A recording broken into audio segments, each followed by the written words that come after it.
broadcasting live to the world from Jerusalem. This is Voice of Israel, Israel's premier English language broadcast network. Voice of Israel, bringing Israel closer.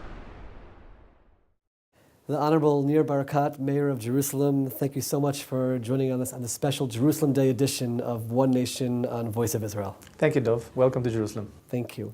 A personal question I'll start with. Was the idea of being Mayor of Jerusalem something when you were younger you always imagined, this is what I want to do, this is the place where I want to be? How did that come about? Actually, not at all. I was, as a kid, I knew I wanted to serve in the army. I served 6 years as a paratrooper. I was a company commander in the paratroopers. And then I realized I want to go to the high-tech side. I learned computer science and Hebrew U. And for me, being an entrepreneur was my will, my wish. It is only after I've done for my home, and my wife and I decided to do philanthropy in Jerusalem, that I got exposed to the huge challenges the city has. And I, without even thinking about it, got more and more sucked into doing philanthropy and public initiatives, and I actually realized how important public service is. And I decided to retire 13 years ago. That is when I realized that I have to transition from the business side, from the private side, to the public side. So it was really just a year before I ran in 2003. So it was 2002 that I decided I want to be mayor. So now you're in this position. You know, for 2,000 years, the Jewish people all around the world have, a few times a year, they've said, L'shana haba b'Yerushalayim, next year in Jerusalem. They turned to face Jerusalem when they prayed. And now we've returned, we're building, and you're here in this position as mayor. Can you describe what that feels like, what it means to you to be in such a position? Actually, in Yom Yerushalayim and in the Holocaust Day, Memorial Day, and Jerusalem Independence Day and Memorial Day is when you really understand how fortunate we are. I pinch myself practically every day when I wake up to realize that I have that honor serving and building the city of Jerusalem. And these days, which is around about this time of year, you look back and you get perspective. I think it was 2 years ago, I went to see the graveyard of my father's grandpa. He's buried on the Mount of Olives. He immigrated from Russia in the late 1920s, or the early 20s, and he died, and he was buried, I think it's 1924. And I was standing on his grave, and my friend said to me, Nir, do you think they had any idea in 1924, that was just 90 years ago, that there's going to be Holocaust, there's going to be Tkuma, and Israel will be an independent nation, and Jerusalem will be united, and look around us and look at how the city is built, and there's cranes all over the city, and it's going through a renaissance, and we're standing there next to my great-grandpa's grave, thinking a little bit backwards and looking forwards at the developments we have. It's mind-boggling. It is unmanageable that we have such huge accomplishments as a nation, as people in Jerusalem. So I think that we should be very, very proud. In Yom Yerushalayim, it's not that we don't have challenges, not that it's all behind us, but I think that we could be very, very proud of the accomplishments of our generation. So let's talk for a moment about some of those challenges. Jerusalem is a city that has Jews from all different backgrounds. There's Haredim, ultra-Orthodox, there's religious Zionists, there's traditional, there's secular. What do you do, or how do you maintain a balance to make sure that every single community has what they need? And maybe there are some examples of how one has to do that as a leader of the city. First of all, is to remind us all that Jerusalem was never divided to tribes. It belongs to all tribes. The DNA, the specialty, the uniqueness of it's not a bug, it's a feature. That you have all these internal and external conflicts. It is because of the role Jerusalem played in the past, 3,000 years ago, and it still and will always play that role of the center of gravity of all monotheistic religions. And so by design, everyone has to realize, and in the coalition agreement, practically all the councils signed on status quo and a deep understanding that we have to live here together. The city will not function as real Jerusalem should if, God forbid, a sector will feel neglected or out of it. We have to make sure that everyone feels in it, part of the tent, understanding that we need to compromise with each other in order to live together because there's no other choice. Otherwise, it's not Jerusalem. So with that deep understanding, we sit on the table and discuss the challenges we have. It's not only challenges of current or yesterday's problems or challenges. It is how we build Jerusalem to its potential. And so when you build the city, you scale the pie, and there's more room for conflict resolutions. It's true for between the different Jewish sectors. It's true between Jews, Muslims, and Christians. And I'll tell you a secret: the biggest challenges is not between the different sectors. It's within the sectors. The biggest challenges are between the ultra-Orthodox in themselves, and the Christians in themselves, and sometimes the secular in themselves, or the national religious. And so you really have to take a wide perspective and remind everyone that we have to live together here, and we have to make it work, and we have to sometimes create some status quo compromises in order to live together. That idea of Jerusalem thousands of years ago wasn't for one particular tribe, but shared by all of Israel and today as well. That connection between the past and the present is really something which is inspirational. There's only one city like that in the world, only one. And that's the holy city, the city of peace, the city of justice, Yerushalayim. Incredible. So you mentioned the fact about non-Jews that live in Israel, in Jerusalem as well, and it's obviously our capital city, and it's a holy city to Christians and Muslims as well. Are there things that you have to do proactively, or that you do proactively, to make sure that Christians and Muslims feel at home and comfortable in the Jewish capital as well?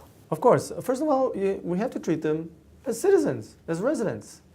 The residents of the city of Jerusalem, by law and by faith and by ideology, we need to look at them in the eye level and serve them like anyone else, as we expect Jews to be treated all over the world. And people looking at us to see that we really not only mean it, not only say it, but mean it and do it. And so I'm committed to serve all the constituencies, all the residents of the city of Jerusalem. Unfortunately, we received the city, I inherited the city in a situation that there is neglect. There is catch-up to do in the number of schools, in the infrastructure, in the quality of services. And we, first of all, we put a mirror in front of ourselves. Yes, we're not as pretty as we want to be. And we have to work extremely hard and catch up with some of the neglect. The neglect is not only in the Arab neighborhoods. Sometimes the neglect is in the ultra-Orthodox neighborhoods as well, and in other neighborhoods. And we have to lift the whole city up. We have to lift all neighborhoods for all sectors, improve quality of life. And be very honest between ourselves when we do that. And when I pass a municipal plan every end of year for the next year, we don't discriminate. We have to look and see that we indeed catch up with the neglect where it needed, and the plans are public and they're open, and eventually we get wide consensus on the plans. So I feel comfortable with what we're doing. But the reality is that we're still far in reference, and if you compare Jerusalem to the other large cities in the country, there's still a lot of catch-up to do for all residents. So you mentioned before the cranes, and you do see the construction all around the city. And looking back the last few years, Teddy Park and the arena and First Station and Cinema City, and even on the religious side, there's rabbinic seminaries and synagogues being built. It's a boom. There's development. What's next? What's the next big thing for Jerusalem? Oh, we just proposed this week. We proposed the Jerusalem 2020 plan. Which we worked with Professor Michael Porter from Harvard Business School, Professor Richard Florida from Toronto University, and grants from Michael Bloomberg.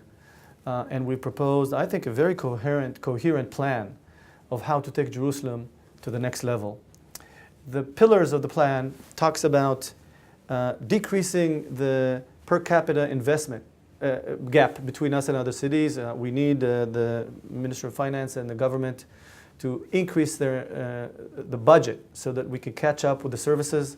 We're still behind on the quantity of the services, and we need help on that. The other element is infrastructure. We're creating a new business district at the entrance of the city of Jerusalem. Mind you that if you know the Israeli towers in Tel Aviv, Sure. 5 times larger. Wow. 13 towers of 35 stories. We are increasing overall in Jerusalem potential for 4 million square meters of office space and business space that can cope with an additional 200,000 employees long term. This is not in 1 year, of course, right? Then we're creating infrastructure, three new light rail lines that connect and create a network, a very, very effective public transportation, best in Israel. It's a 30 billion shekel commitment by the national government, and we're deep into the planning process. We will soon show the plans in the different committees. We're talking about an array of borough parks, 11 new parks within the city, and naturally many, many more bike lanes and metropolitan green areas and parks that, like we started, that you mentioned some of them. So we have a plan for infrastructure. We have a plan for increasing the services by getting more help from the national government. They know they have to help us.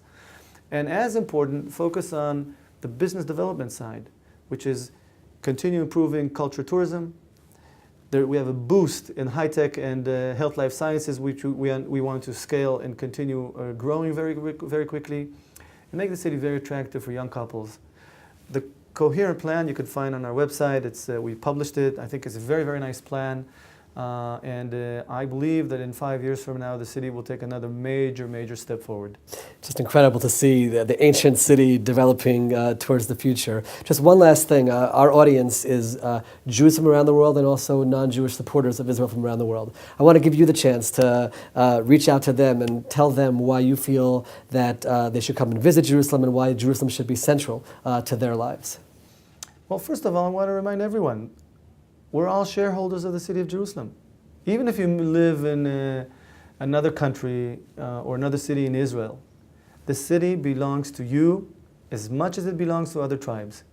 We're fortunate to live here, to manage the city. But I never forget that all Jews around the world are shareholders of our city. And so you've got to share, invest, come and visit, come and live. By doing that, you're actually improving the value and the quality of the city of Jerusalem, which were your shareholders. So I see everyone as my partners, and we could propose how to make it even better through more businesses that invest here, philanthropy, more visitors that tour here. Find a way to get engaged in the city. Find a way that you own a piece of not only virtual share in the city, but some kind of physical investment, physical property, physical visit. This is something that the city will enjoy.